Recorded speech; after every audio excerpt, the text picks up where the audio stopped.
दोनों बच के नहीं जा सकते। मुझे लगा था तुम समझदार हो, पर तुम ऐसे नहीं मानोगी।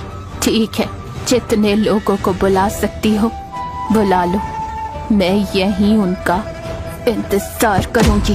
तुम खुद को समझती क्या हो? मैं तुम दोनों को अंधेरे कुएं में डलवा दूंगी, जहाँ तुम हमेशा बिना खाए पिए सड़ते रहोगे और अपनी मौत की भीख मांगोगे। तुम मरना भी चाहोगे लेकिन मर नहीं पाओगे। सेक्ट के प्रधानों की बेइज्जती करने की मजाल। सेक्ट के प्रधानों की बेइज्जती करने की मजाल। हाँ? हाँ?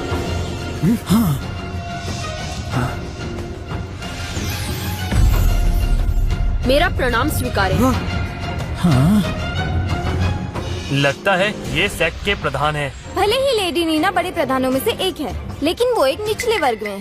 क्या ये मुमकिन है कि उनकी माँ सेक्ट के शक्तिशाली प्रधानों में से एक हो, लेकिन वो उन्हें कैसे भूल गई? ये बिल्कुल मुमकिन है। निचले वर्ग के प्रधान भी इज्जतदार होते हैं, लेकिन उच्च वर्ग के प्रधानों के सामने वो कुछ भी नहीं है। इसका मतलब कि लेडी नीना ने उच्च वर्ग के प्रधानों के साथ अच्छे रिश्ते बनाए हैं। बिल्कुल, सेक्ट में उच्च वर्ग के प्रधान बहुत ही ताकतवर होते हैं, एक से बढ़कर एक। इतने ताकतवर, यहाँ तक शहर के राजा भी उनकी इज्जत करते हैं। हाँ? देखो,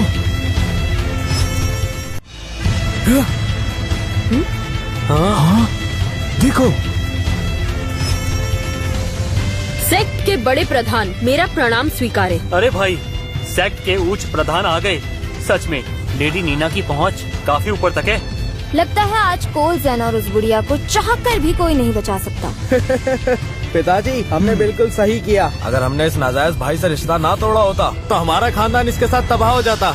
आप सबने कोल भैया के साथ जो किया, मैं उसके लिए आपको कभी माफ नहीं करूंगा। चुप हो जाओ, कुछ गलत नहीं हुआ।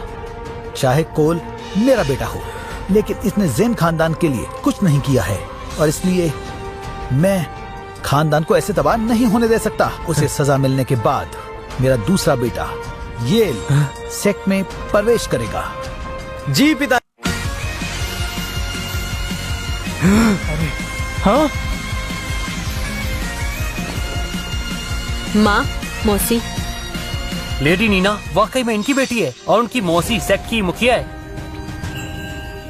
अब तो इन दोनों को कोई नहीं बचा सकता। नीना, आखिर तुम पर हाथ उठाने की जुर्रत किसने की? माँ, इस बुढ़िया ने सबके सामने मेरी बेइज्जती की और सेक्ट का अपमान किया। तो ये मेरे लिए कोई बड़ी बात नहीं है।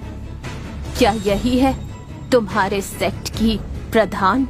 बस, तुम्हारी इतनी हिम्मत, इतना सब कुछ करने के बाद भी अब भी इतनी अकड़ से बात कर रही हो। आज मैं तुम्हें इसकी सजा देकर रहूंगी। गुरुमा, संभल कर। फिक्र मत करो, ये लोग मेरा कुछ भी बिगाड़ नहीं पाएंगे। खोल, तैयार हो जाओ। आज तुम मेरा असली रूप देखने वाले हो।